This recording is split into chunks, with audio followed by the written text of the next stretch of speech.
Night falls, and from the depths of the abyss come the songs of sirens, calling travelers to their doom. Hello, freaks and freethinkers. This is Radio Ghost Town, and I'm your host, Deep Amber, coming to you from the relative safety of an undisclosed location. Tonight, we continue our ongoing series, The Serpent Whispers, investigating and exposing the greatest conspiracy in the history of the world. But first, a public service announcement on behalf of Radio Ghost Town's unpaid intern, Travis. In our last episode, longtime friend of the show, Crazy Carl, very generously agreed to a face-to-face meeting. Please stop messaging and asking us about said meeting. Yes, please. We have either already met up with Crazy Carl or we are going to meet very soon. You are never going to know the exact date of the meeting. You will not be seeing any unedited footage, so stop asking. If you knew when I went to meet him, there are people out there, hello three-letter agencies, who could very easily track where the meeting happened, and that would put Crazy Carl's life in danger. So give it a rest, okay? You'll get all the news fit to print as soon as we're ready and able to share it.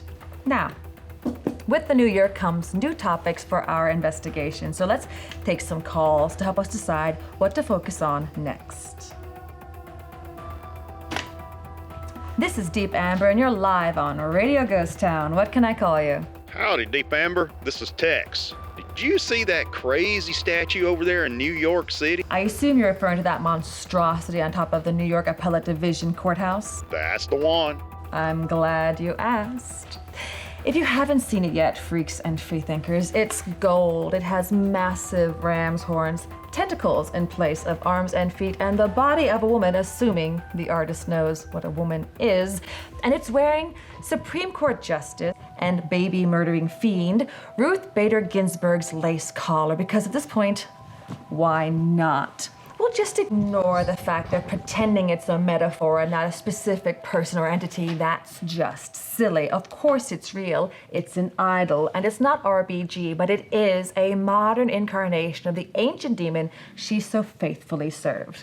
If I were the good people of New York, I would be worried. The public enshrinement of massive metallic horned deities never ends well.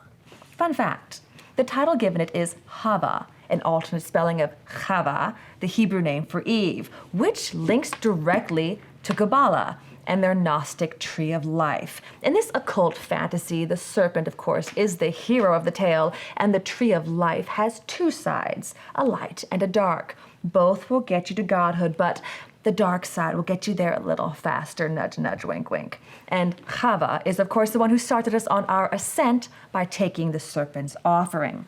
Her name carries with it three distinct mystical concepts: birthing new realities into the world, the experience of life, and revelation or manifestation. Strange, isn't it? Keep those in mind while you take a long, hard look at that horned and tentacled visitor from another dimension, and then you tell me just what you think they're planning to birth into our world. It's always good to hear from you, Tex. This is Deep Amber, and you're live on Radio Ghost Town. What can I call you? Hi, you can call me Lacey. I just wanted to ask you to do an episode about the music industry. I know the really famous stars are all super messed up, and you said there are curses on their songs or whatever, but that doesn't really, make sense to me. I don't know. My friends were talking about going to a concert, and I just didn't know if I could say yes or not. Well, Lacey, I'm glad you called. I've been researching the music industry lately, so this is perfect timing. Let's take Madonna, for example, since she managed to make her way into the outrage spotlight again with her recent photo shoot published in Vanity Fair celebrating her 2023 tour.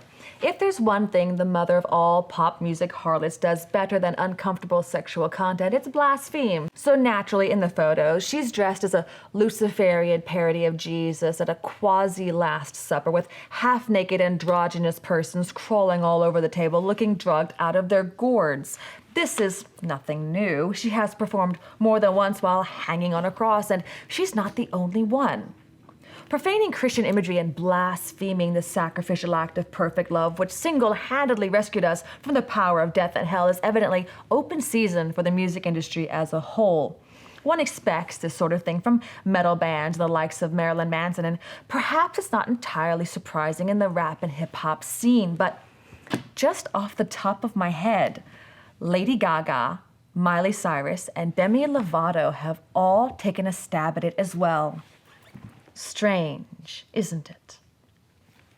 In yet another photo in the same article, Madonna, who, by the way, looks like she's being held together by masking tape and mortician's wax, is dressed in baby body parts. One assumes the heads, eyes, and limbs she wears in public, at least, are plastic replicas, but if there could be any rational excuse for wearing them at all, it vanishes when you consider the recent allegations linking her to the wholesale abuse of third world children her charity is supposed to help. And yet, desecrating babies' bodies is also an old and time-honored tradition in the modern music industry, dating all the way back to the Beatles' Yesterday and Today album cover. It has links to that abortion deity on the New York courthouse, too, when you think about it. But returning to Madonna, hopefully for the last time, here we have a woman who at best is in need of intense therapy, and more realistically, in need of a prolonged deliverance service by an old-time gospel minister. In a healthy, functioning society, a woman like this would get the help she needs. She would not get attention, accolades, and a platform for which to teach her soul-crippling perversion to the masses. Considering her history of child exploitation, which dates back over 30 years, is it any wonder her fans have grown up to use terms like minor attracted persons to justify abuse and openly attempt to rebrand it as normal and acceptable? The Serpent has been using meat puppets like pop stars and rock and roll royalty for decades to manipulate our collective unconscious, if you'll pardon my use of the term. While we weighed the souls of our children against going to a concert with friends and decided a night on the town was probably the more important of the two. I promise a music industry episode is forthcoming, Lacey, and I hope this gives you something to think about in the meantime. Thanks for calling. There is one thing Lacey mentioned I'd like to cover briefly, and that's the idea of curses being attached to popular music. Now, there are two types of curses. There is a curse, the kind occultists send and think they control. Then there's the curse, which operates everywhere God's hand of protection is not active. Understand this. In a very real sense, every person on the planet who does not belong to the God of the Bible is cursed. Think of the fallen world as the zombie apocalypse, and they are living by choice outside the safe zone of faith in Jesus Christ, where they get gnawed on day and night by shambling corpses. Now, we Christians live inside the safe zone. The curse has no power over us as long as we stay where we belong, but from time to time, we unwittingly, or even, God forgive us, on purpose, step outside of the boundaries of the safe zone, out from under God's protective hand, at which point we find ourselves surrounded and neck deep in drooling hordes who want to pick their teeth with our clavicles. It's no one's fault but our own. The boundaries are clearly marked. All we have to do is stay inside them. Blasphemy and idolatry are listed in Deuteronomy with other sins through which we exit the safe zone and enter the curse. It is explained to us clearly, in black and white, that these are the lines over which we must not cross, lest we willingly step out from under God's protective hand and into the zombie-infested lands of the fallen. Honestly, I'm not sure why this is so hard for the average churchgoer to understand. By giving money, attention, and worship to stars who engage in high-level ceremonial blasphemy, we are taking part in their sin. Now, as for the concept of a curse being attached to specific songs or albums, that's a real thing too. Machine Gun Kelly comes to mind, lest we forget he and his girlfriend, assuming they're still together, one never knows with these people, drink each other's blood for ceremonial purposes. It would be ridiculous to think that people who engage on that level of ritual in their private lives do any less in their professional. Any music he or this like him releases has been cursed or blessed by the occult. And it doesn't matter which one, because there is no difference between the two. Occultist work with fallen angels, demons, and unclean spirits. And these entities are incapable, literally incapable of blessing anything. Everything they touch eventually turns to feces, and the devil don't take care of his own. Next caller. You're live on Radio Ghost Town. What can I call you? Hi, Deep Amber. It's me, Alice. Well, hello, Alice. No, Alice.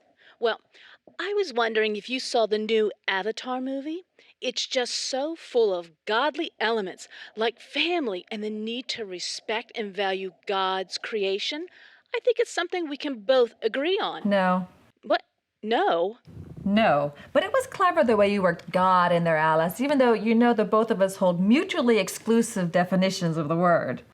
I don't know what you're talking about. Oh, sure you do. You and the Shamalama Ding Dong folks. I've told you before, the Shalbatana Alliance. Sure. You don't believe that Jesus is who the Bible says he is. Your God is some amorphous jelly of universal mumbo-jumbo. God is the light of knowledge that binds the universe together in the harmony of pure souls. Again, no, he's not. And you know I think you're full of hooey, but you still chose to use the word God in hopes that I'd accept the term at face value. Like I said, nice try. We do not have enough time for me to rant about the Avatar movies, but if a more godless, transhumanist, brainwashing, pagan universe has been created, then it hasn't hit the big screen yet. So that's a rant for another time. Meanwhile, learn a lesson from Alice, okay, freaks and freethinkers. Just because someone throws around terms like God and Jesus, even if they use them respectfully and in churchy social media posts, it does not mean that person is a Christian, let alone a Bible believer, or that they're even talking about the God of Abraham, Isaac, and Jacob. The serpent is coming at you both ways, in flagrant, open, ceremonial blasphemy of the music industry, and in subtle, seductive whispers of an inclusive, progressive, modern vision of God and Jesus Christ. Do yourself and your soul a favor and always look for the lie. There is a massive psyop going on, and if we swallow their deception like Eve at the tree of the knowledge of good and evil, we lose. Like it or not, freaks and freethinkers, we are the last remaining hope for civilization. We are the speakers of truth. We are that which withholds while we remain. We do not participate in their rituals. We do not parrot the lies. We do not trust the system. We do not drink the Kool-Aid. There is no spoon. It's a cookbook. Soil and Greens people, we will not comply. Hold the line. If we fall, we fail. Then nothing remains but a certain fearful looking for judgment which shall devour those who put themselves in opposition to God. We must redeem what little time remains. Now, for the record. Satan is alive and active in the world today. He is your mortal enemy with just one goal, to destroy you, body and soul.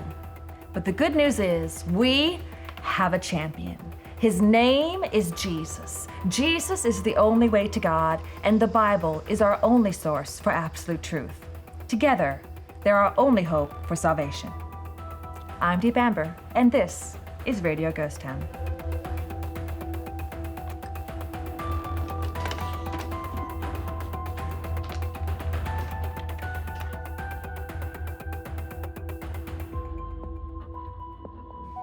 We are living in perilous times, but God is a shield for those who trust in him. So do not be moved by fear, but rather by faith in God and his word. At Fly By Light Media, we choose freedom over comfort and truth over popularity. We hope you will too. And you can buy these cool new Radio Ghost Town tees and mugs through the link in the description. And be sure to watch more videos. Together, we are Fly By Light Media, and we rise to shine.